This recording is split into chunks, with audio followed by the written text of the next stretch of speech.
అబ్బబ్బబ్బబ్బబ్బా! నోరూరించే గుడ్ల గుడ్ల చిక్కుడుగాయ కూరండి. లోకల్ అండి. ఇక్కడ మన దగ్గరేంటంటే నేనిక్కడ హైదరాబాద్‌లో అనమాట. ఈ ఇక్కడేంటంటే మనకి లోకల్‌ది ఎక్కువ దొరకదనమాట. అబ్బా! మొన్న అమ్మ తీసుకొచ్చుండే. మొన్న సంక్రాంతి ఫెస్టివల్‌కైతే పంపించుంటే ఒక కేజీ, 2 కేజీలు అట్లా పంపించింది.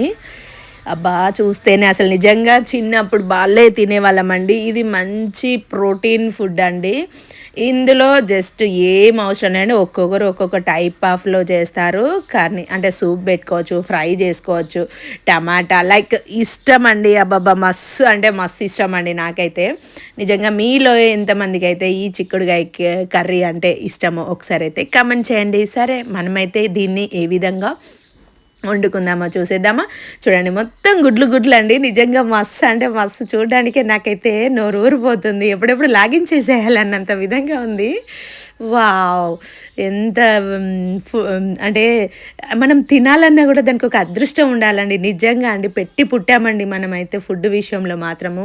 ఏదేమైనా సరే కానీ ఇంత మంచి ఫుడ్డులు మనం తింటున్నామంటే దేవుడికి మనం హ్యాట్స్ ఆఫ్ చేయాల్సిందండి. నిజంగా అండి అసలు ఇన్ని రకాల వంటలు ఎమ్మి ఎమ్మి చూస్తేనే అసలు వీటికి కావాల్సినవి ఏంటంటే ఫస్ట్ మనం వాటర్లో కొద్దిసేపు నానేసుకుందాం. ఎందుకు అనంటే దీని మీద ఏదైనా బ్యాక్టీరియా లైక్ ఏదన్నా ఉంటుంది కదా, ఒక 10 నిమిషాలు అలా వాటర్లో వదిలేసినామనుకో దాని మీద ఉన్న ఫంగసే కానీ మనం ఎంత వాష్ చేసినా పోదండి. అలాంటప్పుడు ఇలా మంచిగా వాటర్లో వేసి 2 వాష్లు అట్లా చేసుకున్నామనుకో, ఒకవేళ లైక్ ఇసుక ఉన్నా ఏదైనా ఉన్నా కూడా పోతుందనమాట. దీనికి తగినంత ఆయిల్ మీరు ఎక్కువ డీప్ ఫ్రై కావాలనుకుంటే ఎక్కువ వేసుకోండి. లైక్ జస్ట్ నేను మంచిగా పొడి పొడిగా కావాలని అనుకుంటున్నాను కాబట్టి ఆ విధంగా కొంచెమే వేసుకున్నాను. ఆయిల్ తక్కువ తీసుకుందాం అనేసి దీళ్ళకి ఈ 4 పచ్చిమిర్చితోనే నేను వండుతున్నాను. మీరు ఒకవేళ ఇలా పొడుగ్గాట్లు కాకుండా మిక్సీ బట్టి కూడా వేసుకోవచ్చు అనమాట. నేను ఇవి మళ్ళీ తీసి పక్కన పెట్టేసేయాలి. ఈ పచ్చిమిర్చి కూడా అమ్మ ఊరు నుంచి వాళ్ళ చేనులో నుంచి తీసుకొచ్చినాయి అన్నమాట. ఎంత ఘాటు ఉన్నాయంటే మామూలు ఘాటుగా లేవండి. అబ్బా! 4 పచ్చిమిరపకాయలే నోరు మంట మండిపోయిందనుకో. దీనిలో తగినంత ఉల్లిపాయలు, అల్లం వెల్లుల్లి పేస్టు, పసుపు, జీలకర్ర లైక్ మీరు ఇంకా నా దగ్గర కల్లమాకు అవన్నీ ఏం లేవండి. సర్లే ఉన్న వాటితో అడ్జస్ట్ కావాలి. అన్నీ ఉండాలంటే ఒక్కొక్కసారి వీలు కాదు కదా. ఉన్న వాటితోని అందంగా వండుకోవాలండి.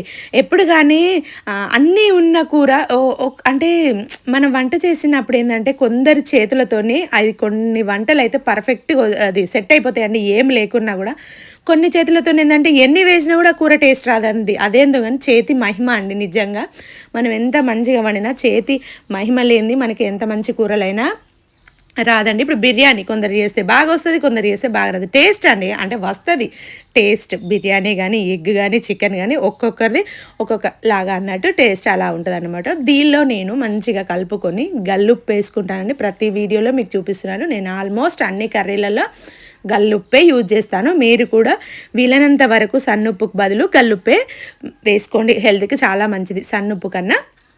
ఓకేనా. ఇప్పుడు దీనిపైన ఒక మూత పెట్టుకొని వాటర్ పోసుకోవాలండి. ఎందుకంటే ఇది ఆవిర్ల మీద, ఎందుకంటే అవి మనం ఒకవేళ కావాలనుకుంటే మీరు చిక్కుడుకాయ కూరలో కూడా వేసుకోవాలనుకుంటే వాటర్ వేసుకోవచ్చు.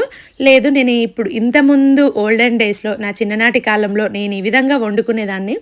అప్పుడు అమ్మ వాళ్ళు చేను దగ్గరికి వెళ్ళినప్పుడు అయితే ఇలా ఆవిరి పెట్టుకొని వండుకుంటే ఆ మజానే వేరండి. మా ఫ్రెండ్స్ అందరు అలా గద్దె పైన కూర్చొని సరదాగా ఈ చిక్కుడుకాయ కూర తింటూ భలే ఎంజాయ్ చేసేవాళ్ళమండి. మీరు కూడా ఎంతమంది ఇలా చిక్కుడుకాయ కూర ఓల్డెన్ డేస్లో వండుకొని ఎంజాయ్ చేశారో చెప్పేసేయండి.